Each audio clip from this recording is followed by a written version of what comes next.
Ga wata 'yar wasiƙa, ga wata 'yar wasiƙa zuwa gun Baba Buhari. Assalamun alaikum. An san bako da sallama, duk da dai ni ɗan gida ne, amma sai na yi sallama don nunin ba mugu ba ne. Sannan kuma sai in faro karatun wasiƙa ta da sauriya. Baya dubin gaisuwa, yaya fama da 'yan uwa, yaya fama da 'yan Najeriya wanda suka yi tururuwa, suka ce komai kishin ruwa, musamman 'yan arewa. Badan ba a Kano kowa zance yayi Buhari.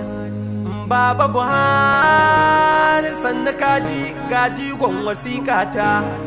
Talakawa na kuka sun ce kai suke fata, kuma sun zo sun yi zaɓe sun ja tunga kai da fata. Dan Allah mun yi roƙo a duba wai me muke bukata. Ni dai na ce gani na a ba mu wuta da tsaro da jari, sannan ilimi gaskiyar zance sai an kula shi. Kaga dai yanzu ilimin yara an wargaza shi. Wayyo duniya wayyo, ilimin yaran mu yanzu babu kuɗi, komai abinka wallai ka rasa shi. Baba ina ma za a duba ce an masa tsari. Mun san kayi kaya bin da ba mun sani ba. Baba taimaka dan Allah ba wai kan biya ba. Baba Allah yi ma albarka wannan ban kiro ka ba. Da na tabbata ba kan yi shiri na cuta ba, kuma mun shaide ka baba. Baka shan giya baba, uballe mata ko kwata ba. Abinda kawai ban sani ba sai ko goro mai kwari.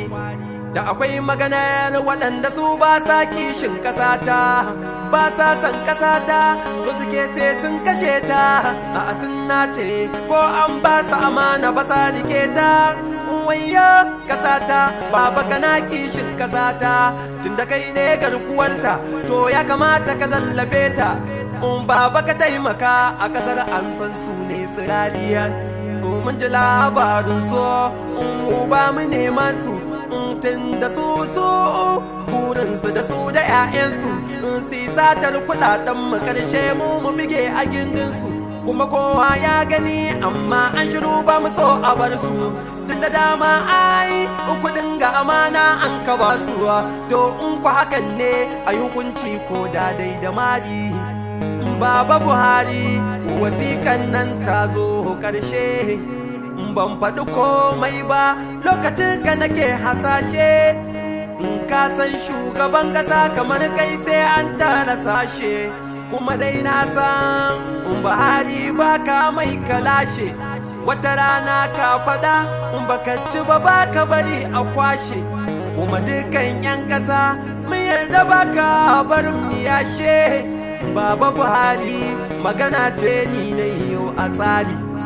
Yanzu duba ga arewa jini ne ke zubewa, jini aka yi zubarwa, kuma an gaza a yi tsayarwa. A yi sata an yi fyaɗe dukkanin sashin arewa.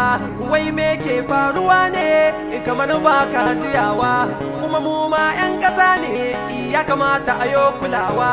Dan Allah baba taimaka kai na ka iyawa.